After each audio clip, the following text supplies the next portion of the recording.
Les productions N'importe la WAC présentent La lettre au président de Franck, avec l'aimable autorisation de personne.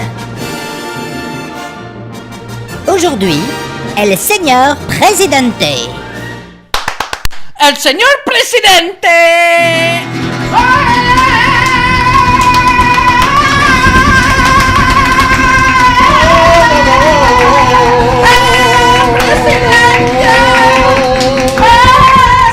I hope que tu journée en México se passe bien. Je sais, dire président, c'est n'importe quoi ce début de chronique. Mais comme tu peux le voir, on commence l'espagnol, vu que l'anglais, c'est fait. Pourquoi l'espagnol? Parce qu'il n'y a plus de bateau pour Terre-Neuve. 25 kilomètres qu'il avait dit l'autre, ton émissaire là, en rajoutant « Qu'est-ce que c'est que 25 kilomètres ?» Je me demande si sur une île, les kilomètres sont les mêmes qu'ailleurs. Mais à l'impossible, nul n'est tenu. Comme on est des gens positifs, on a regardé quand même la proposition de Gégaud. On est allé à Terre-Neuve, sur la péninsule de Burin, et on a découvert un taux de chômage faramineux et que les modalités administratives pour y bosser risquent de ne pas être aussi simples. Et tu sais quoi, mon nicounet d'amour à Carla?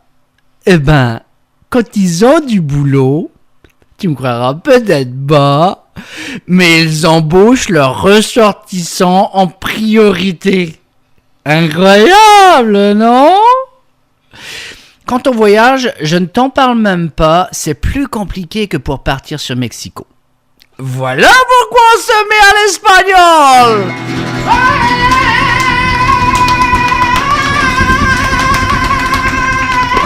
El Presidente! Au niveau des projets de développement économique, on a eu plein d'idées. On a d'abord envisagé d'implanter un casino. Mais on s'est dit que le peu de gens qui risquaient de venir claquer quelques sous là-dedans risquaient également de nous demander de prendre le billet de retour en charge tellement ils auraient été fauchés pour repartir.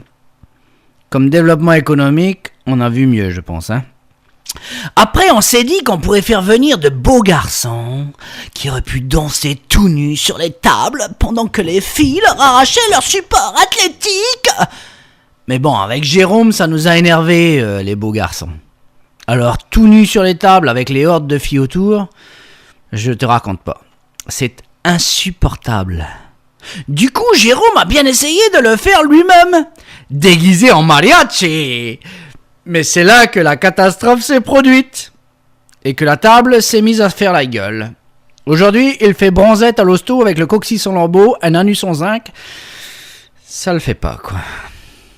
La zone franche... la zone franche, c'est une autre idée, ça.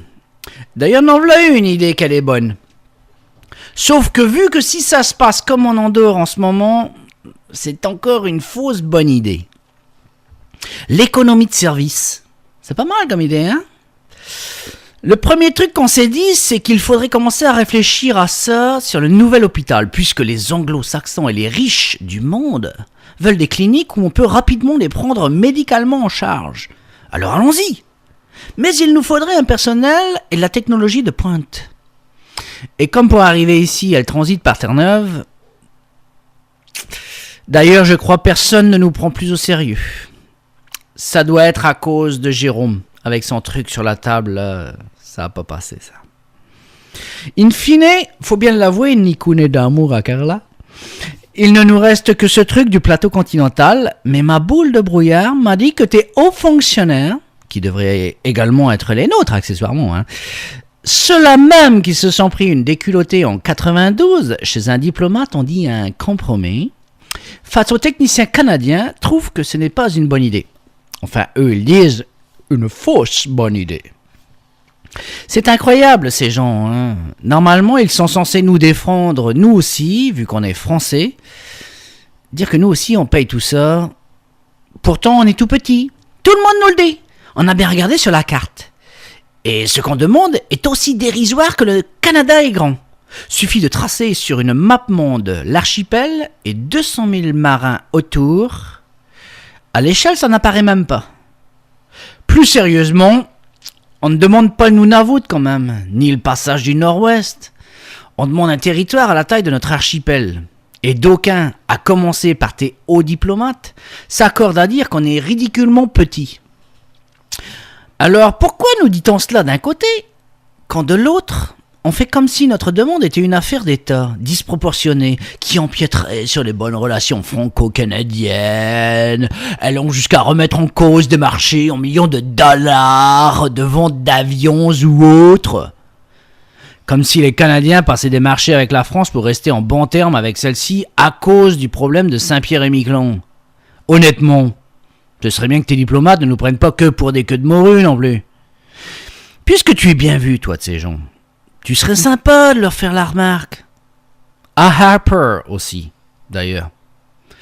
Bon allez, dear señor el presidente, c'est pas le tout, mais on a du boulot.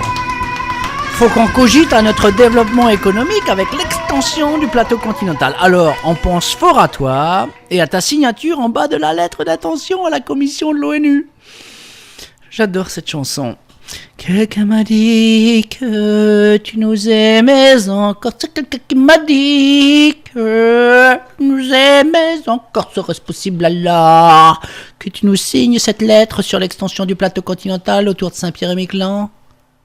C'est déjà fini? Faut que j'aille me coucher. Au revoir, à bientôt. C'était la lettre au président de Franck. Réalisation, les productions N'importe la WAC. Toute ressemblance avec des personnes existant ou ayant existé ne serait que pure coïncidence. Bref.